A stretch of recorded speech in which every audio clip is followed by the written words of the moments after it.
This week on the Unpatched podcast.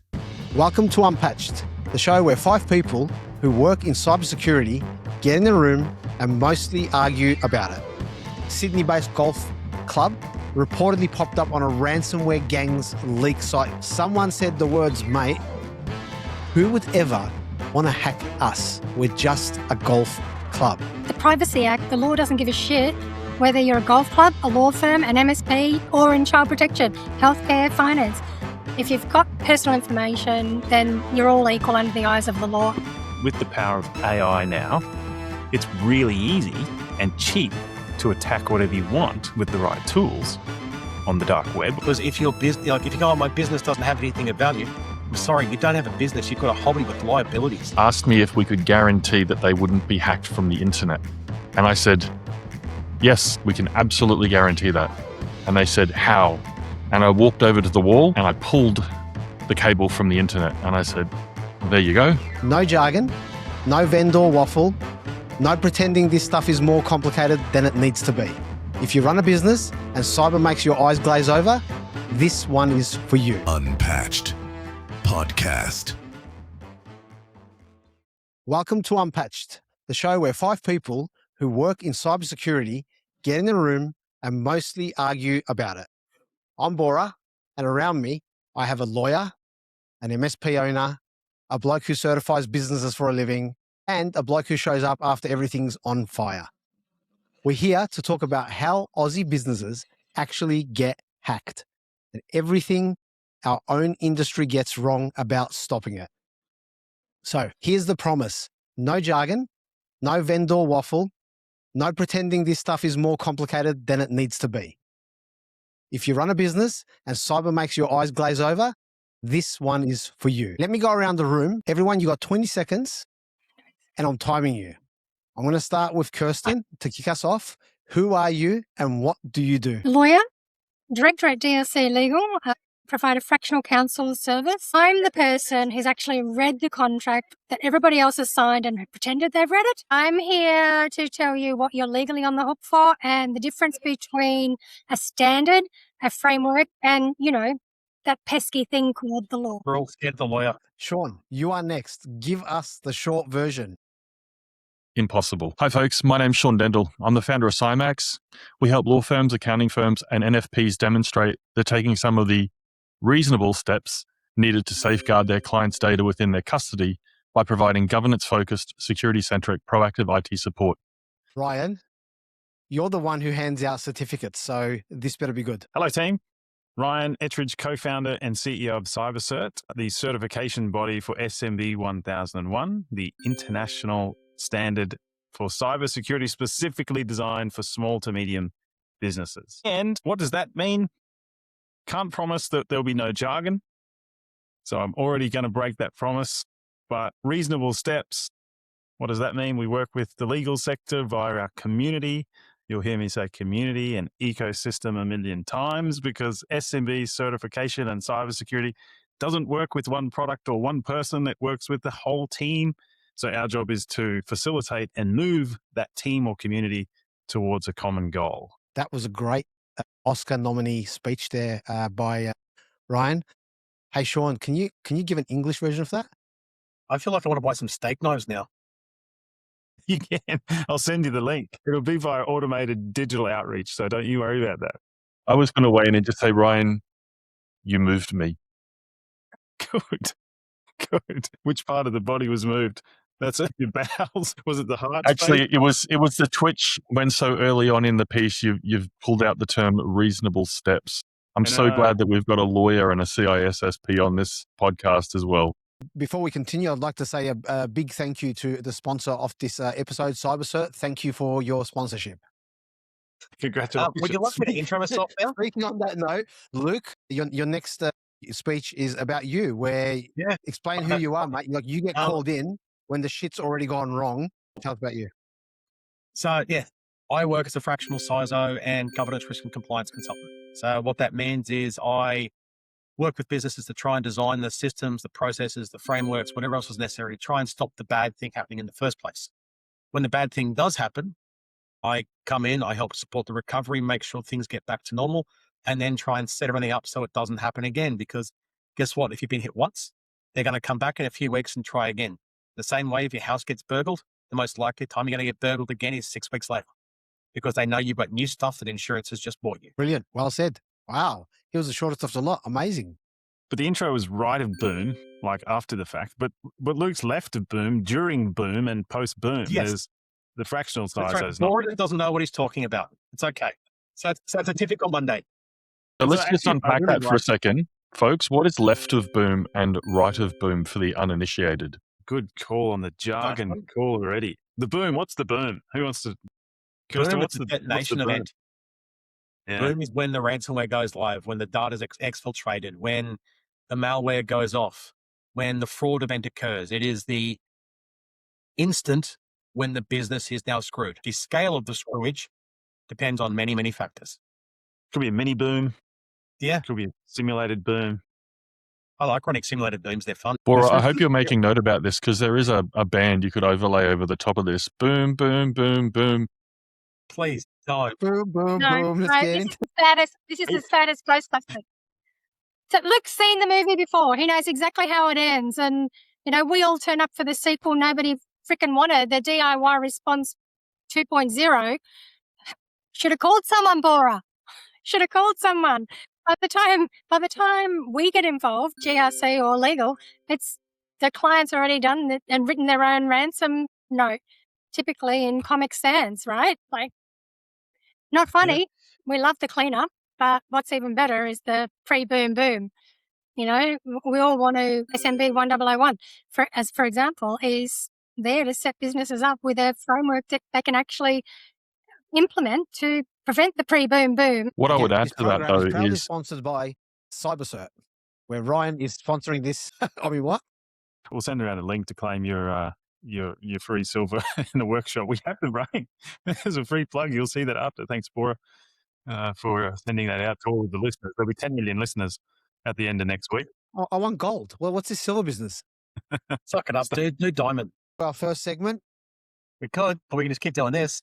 So this is a segment I'm calling This Week in Getting Hacked. All right. And I'm going to go over a story about a local Aussie company, Sydney-based golf club, reportedly popped up on a ransomware gang's leak site this month, or possibly last month.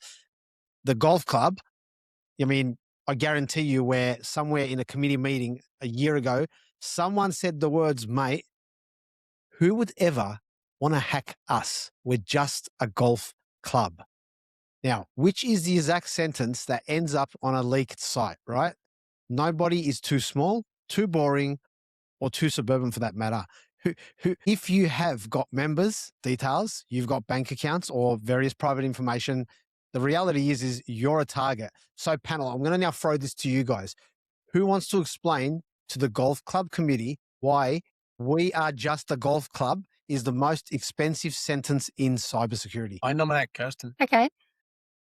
Here's the bit that committees often get wrong. It's if it's members' data that's gone, it's gone. The Privacy Act, the law doesn't give a shit whether you're a golf club, a law firm, an MSP, or in child protection, healthcare, finance. It's personal information. If there's a likely chance serious harm can occur because of information that you've held that has become publicly available, you've got an obligation under the law. Yes, there are different reporting requirements that apply to different sectors, but Privacy Act, they don't give a shit who you are, how small you are, whether you're a golf club. If you've got personal information, then you're all equal under the eyes of the law, and you've got to report if you reasonably suspect that breach could amount in serious harm. That's the Is the threshold still there, Kirsten? what threshold? Serious harm The 3 threshold? mil. The 3 mil. Not necessarily, no. So, as you know, with AML Tranche 2, we're all brought into, well, a lot of industries are now brought into the Privacy Act, whether we like it or not, and if we hold information and it's private information, personal information, and there's a risk of serious harm, then under the Privacy Act, there's the obligation to report.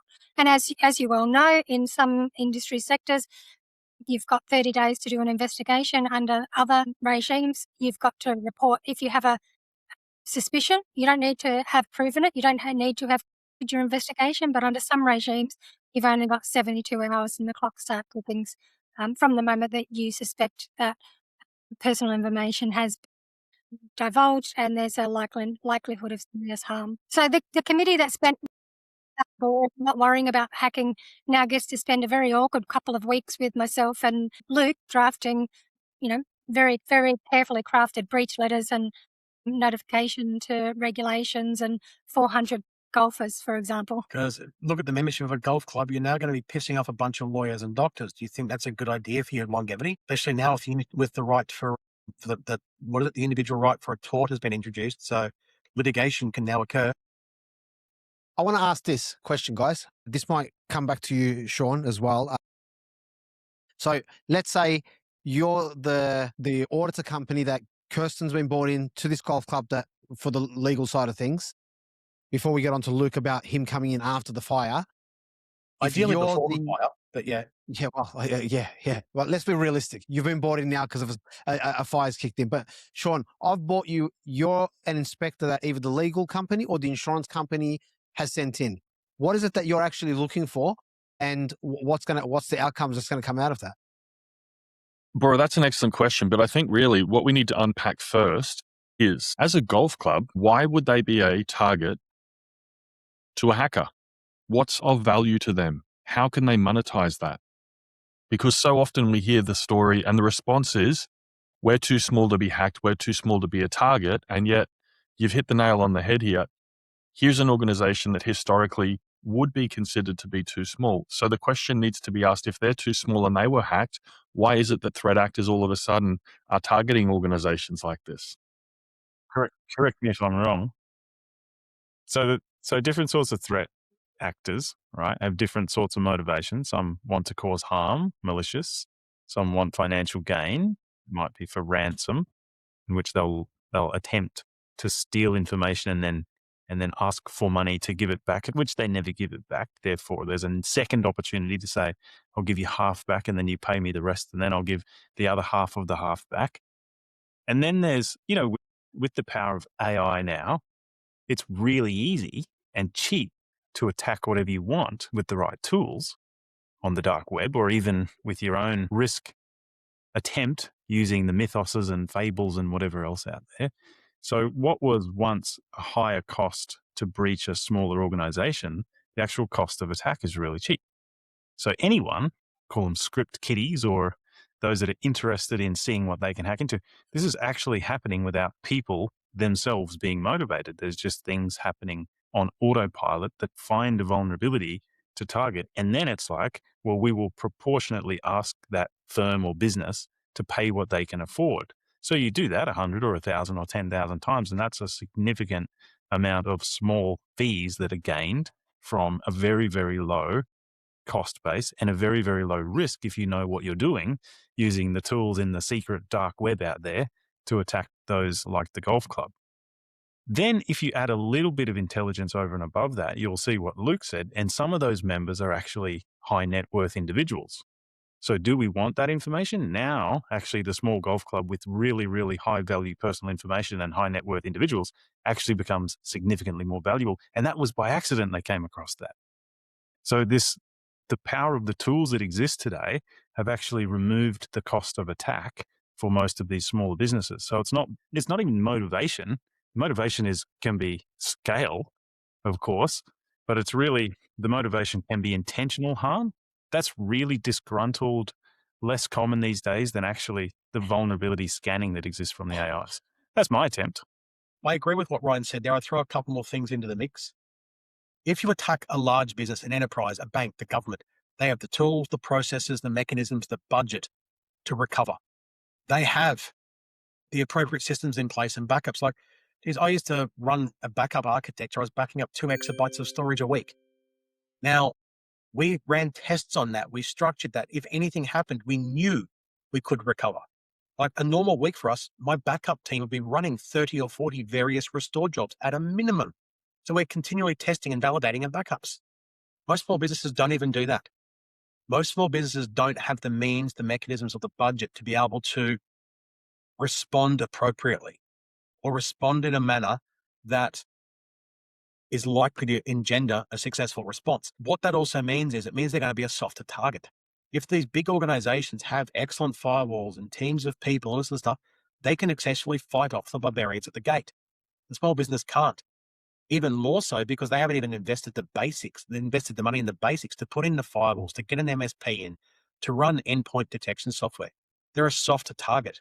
This is the equivalent of someone driving by, throwing mud at the wall to see if it sticks. And look, it did. And the value they get from you is you want to run your business. You want to make payroll. You want to support your customers, pay your vendors, look after your staff, pay for your kids' school camp. They're taking that off you. And in doing that, you will pay money to get that back. Because if your business, like if you go, oh, my business doesn't have anything of value, I'm sorry, you don't have a business. You've got a hobby with liability. I'm going to ask a question to Kirsten before I move on. I get asked this a lot. Is the business owner, let's say that golf club is a privately owned small business, not a committee based or council. Is the business owner liable and can be taken to court or can actually be punished for such things happening? If based on Sean coming back and telling you that, yeah, they didn't have, for the sake of argument, a framework in place. They didn't really have cyber in place. They had a folder which had lots of PII information.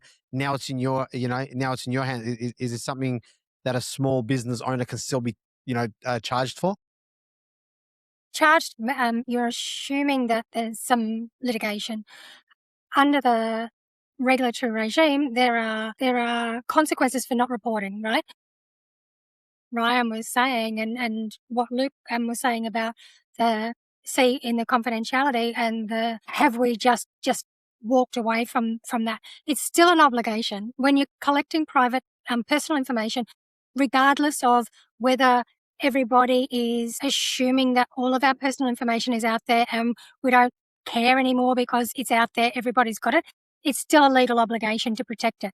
So that's that. And then this is one of my favorite fictions. If you are the business owner, you have the obligation to protect personal information, regardless of whether you ring somebody up and say, shit, sorry, customer, we had a breach. Information has been leaked. It's just your name and your email address.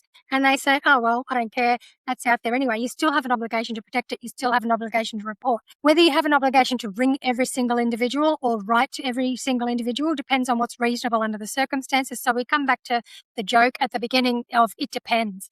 And it is in some instances appropriate to put a disclaimer on your website where it's not reasonable or practicable to contact every single individual, but it remains the fundamental truth that if you are collecting personal information and that you've had a breach and that personal information has been disclosed one way or another under the law and has the potential to cause serious harm, you have an obligation under the Privacy Act and you have obligations under other regulatory regimes, depending on what industry you're in, to notify. So fundamentally, if you own that information, you're the business owner, that's your obligation. Whether you're alone in that depends on your supply chain. It depends on contractual obligations and amongst your supply chain. And Sean and I have discussed this recently.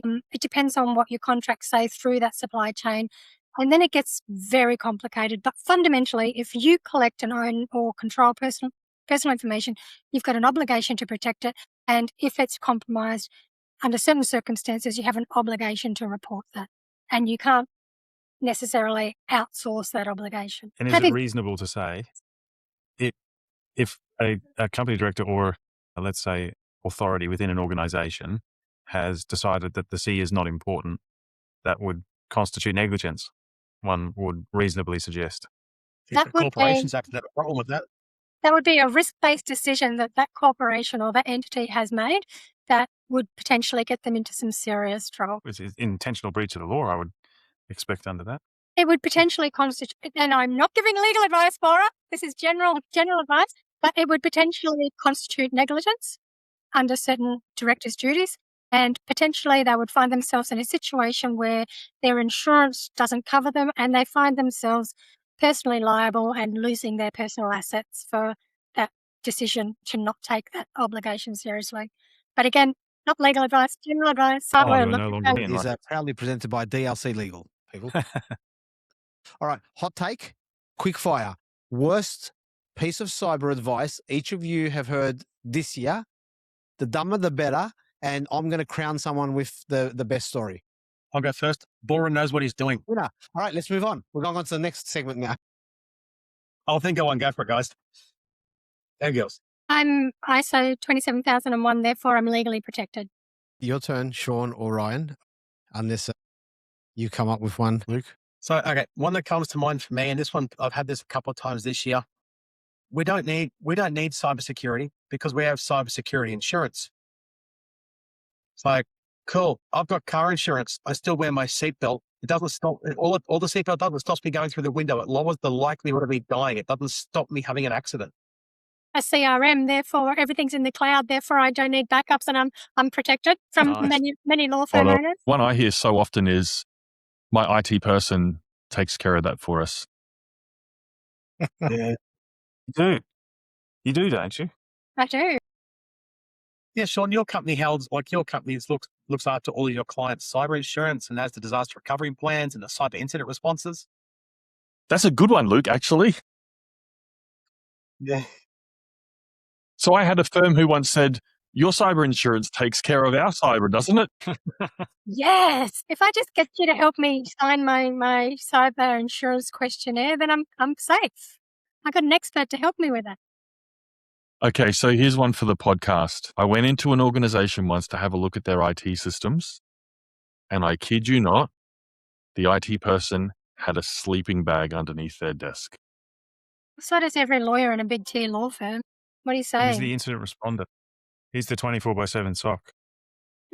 That was a lot of hats that they were wearing. 24/7 service desk as well, I guess. The knock, the SOC. It wasn't George Costanza, was it? What I know both Sean and I have come across is we align to ISO and SOC 2. Can I see the certificate? No, we align to it. Cool. Can I see the paperwork, please? No, but we align. Yeah, you use those words. I don't think they mean what you think they mean. We don't need that standard. I think that's the best one I've heard. I had one organization come to me and say, we didn't like any of the standards or frameworks out there, so we merged SOC 2 and NIST and did our own. Like, okay, so you have a Franken standard. Called it NOC 2, did they, Luke? Oh, it was just, I admire the effort that went into it. It's like, you guys put some serious time into this, but no one can actually measure and assess it. It's like the advantage of standards and frameworks and models. It's a common criteria people can look at and understand what you're doing and how you're doing it. If you go and decide, I'm going to go and make a car that's got 14 wheels and 3 of them point left, 3 of them point right, the rest are used for driving, how do you assess it's actually a car? You built a Franken standard and it's useless. .ai. Have you got that quick before this is published? Frankenstandard.ai. You need to go and register that domain. All right, let's play a fun game and see how much you guys actually know what these terms and standards are. So you've got to say whether it's real or rubbish, okay? SOC 2. What are you asking? Or, Real. One at a time. Let's go with Kirsten, Sean, Ryan, and then Luke. Is SOC 2 real or rubbish? It's real. Do you mean SOC 2 or 2 socks? Because many have 2 socks, but not everyone has SOC 2. It's real. SOC Yes, it's 2 real. does not mean SOC 2 does not mean 2 security operations centers, a primary and a redundant. It's a pair. It's a pair of security operations centers. Yes, it's real. Yeah, it's a real standard. It's managed by the American Institute of CPAs. Excellent. Thank you. Military grade encryption. Real or marketing, Kirsten? Military grade encryption marketing. Sean? I've seen it on the side of many a firewall and security software package. It has to be real. Ryan? Well, I think the subjective term there is military. Which military and what grade? So I'm going to say real. Yeah, I'm going to say it used to be a real thing. It was actually based on the old Red Book and Orange Book from 1976 and earlier. But encryption has become commoditized. AES 256. Yeah, if you can crack that, the NSA's got a job for you. Are you telling me that encryption from 1976 isn't good enough anymore, Luke? No way If in there's hell. If there's any chance it could be misleading and deceptive, therefore it's in the marketing category. I love that. Thank you Too for the legal subjective. term. Is that like most information security standards then? Is that general legal advice, Kirsten? General legal advice. Well, pretty sure we can smell it overseas, can't we? Zero trust. Real or a poster in a vendor's office? Kirsten, you I always just go love first. how he's picking on Kirsten to go first with these ones. I feel like we need to change the order and circle back to Luke first. Real in Go on. theory. We've lost one. He'll come back. Luke, go for it. I've got a chip on my shoulder about zero trust. I still firmly believe it is principle of least privilege with a marketing budget. Well said. Love it. But that being said, it is shifting the thinking around verify, then trust, which is the advantage it's got, which is what the principle of least privilege is supposed to be doing in the first place. But if this is the language we throw in to make people pay attention, I can live with that, as dirty as it makes me feel. Yeah, I'm a sucker for it. I like it. It does actually work. The vendors that have implemented it properly, actually, it does. It's That's got to be pretty good. architected from the ground up to do it properly. Slapping it on after the fact is not a good idea. Agreed. Yeah, Agreed. yeah. Which why I, it can't be a marketing slogan. It has to be built by design into your whole culture. Sean, You've gone to What the is red light district, mate. unhackable. Whoever goes. All of our clients, 100%, hands down, unhackable. Is that legal advice? Sure. I thought it was just general advice. Is it? Do you want to spend some money? Unhackable, it's a myth. I'll leave it to the Absolute myth. technical people, Bora. If you want to be unhackable, don't use a computer. Don't plug it into the internet. Avoid electronics. Don't use a Then phone. you're still going to worry about someone stealing your mail. Don't use a smart Go TV. on. Hack it. Go on. Yeah. So- if I pull a so- knife, So I did. I'll share this story with you. I had an organization in the late 90s that asked me if we could guarantee that they wouldn't be hacked from the internet. And I said, yes, we can absolutely guarantee that. And they said, how? And I walked over to the wall and I pulled the cable from the internet. And I said, well, there you go. And they said, but how are we supposed to run our business? And I said, exactly. Once we plug this in, everything else is a risk-based approach. Nobody should be able to guarantee that you won't be hacked on the internet. Love it. Love it. Want to have a crack, Ryan? absolute bullshit. 100% full of shit. If anyone claims it's 100% security, walk away. Best advice. Now, this one you can't answer, Ryan, unfortunately. Next one, SO1. Why can't I answer that? add some more words in, dude. Person in the room, apart from you, Bora, you answer it. I'm going to say it's real because I'm getting a free silver. I mean, what? I mean, no sponsorship here. Yes, it's real. I've said this one before, and I've said it on a number of different occasions. But when I first saw the SMB 1001 standard, I kind of looked at it and I thought, this seems a little bit lightweight. But there is a real elegance to the depth of the standard once you start peeling back the layers. And I'm not saying this because Ryan is on this webinar. I've said it on other webinars before, but it's a really great place for a lot of organizations to start. For a lot of organizations, it is appropriate for their needs. But for some organizations that don't have any sort of security standard or framework whatsoever, it's a great milestone, at least to start them on their journey. I've got two other things that I want to add to that before anybody else jumps in. Ready, Bora? Today's podcast proudly brought to you by CyberCert. Just head No, to jokes aside. cybersecurity.ai/certify and use the selector tool to pick the certification that's right for you. Please pick Diamond. I need more work. Need to find a partner? Head to partners.cybersecurity.ai, head to the directory, put in your postcode, You've both just Select the practiced your level. best radio Click voice. on the link below.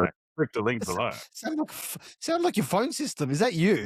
Need insurance? Head to cybersecurity.ai/insure. Find your favorite broker. No, you just email all of them. Exactly. Why stop at silver? Get to gold, get to platinum, get to diamond. Bora, I last believe one? that's how we met, is it not? See what it does? Check this out. I think it's a really good idea. Hashtag ecosystem. Yeah. This still goes on. Community. Teamwork. That's right. All right, last one. I love this. AI-powered next-gen threat platform. How many of these words Lock it actually mean anything? How many can I buy? All I can say is sign me up. Sign me up. If I can buy a hose for my house that's AI powered, then why wouldn't I be looking at buying everything that's got AI slapped on the side of it? Lock her in. Yeah. AI power, it's buzzword bingo. Driving the fear of being left behind. The quantity of AI supported, enabled, or generated products that I've come across of late, most of them are just crap. utter a waste of code. The one that's terrifying me now is I'm seeing organizations vibe coding their own apps and getting ready to roll them into production. Yep. Great. So I've started referring that as vulnerability as a service. Not So I vulnerability. have a question for the lawyer on the call, who I believe has recently had AI introduced into their practice management system. What's your experiences thus far been with your AI-enabled system? Are you talking about my current CRM specifically, or my AI journey, which has most current CRM? I'm hoping to not mention your practice management system by specific name. It's amazing, absolutely amazing. And I have transitioned from one CRM to another, and I can say, without mentioning names, all things are not equal, Sean. And I don't want to talk about hallucination anymore because I think that's yesterday's problem. I think AI is transgressing the hallucination problem, and especially in the legal field. And legal AI is progressing significantly. Yeah. We are seeing instances where AI is being implemented well. It's being implemented effectively, and it's being implemented responsibly with really good guardrails and governance components.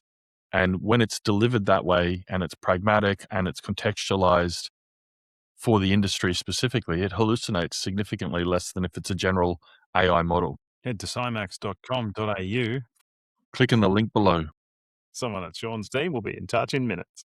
There's bush lawyers out there who want to go onto ChatGPT and write your own defense for your criminal litigation. Not such a good idea. What No, can I'm not go a criminal wrong? lawyer. What could possibly go wrong?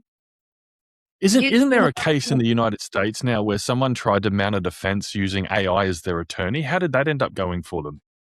There's been multiple cases, and you know, you don't have all of the time in the world to spend reading them, but some of them have been more successful than others. But the courts are going beyond that now, as to the hallucination aspect, the legal persona of AI, but more who, I think we touched on it earlier in this podcast or our last one, Bora, who's responsible for AI generated decisions, and can you contract out of your obligations at law? And the law is saying more and more sophisticatedly, no, you cannot. Don't be relying on PwC, KPMG, not to mention any names. Let's stop relying on those AI generated outcomes without any human in the loop overlay. Just saying. Wow. That's been awesome. That's our first podcast, I think. First ever episode of Unpatched. Thank you, Kirsten. Thank you, Sean. Thank you, Ryan. And thank you, Luke, who managed to completely disagree about almost everything and somehow all be right at the same time. Weird how that happens. I hope this has actually helped your business. And please, as always, like, subscribe, share this with all your friends, all the other businesses. Remember today's sponsors, DLC Legal, CyberCert, Cymax, and Aegis. Aegis, is that how I say? I can never remember. What he just said.com.au. Thank you so much for listening, everyone. Thanks for your time, guys. Thanks, Pleasure. everyone. Thanks so much.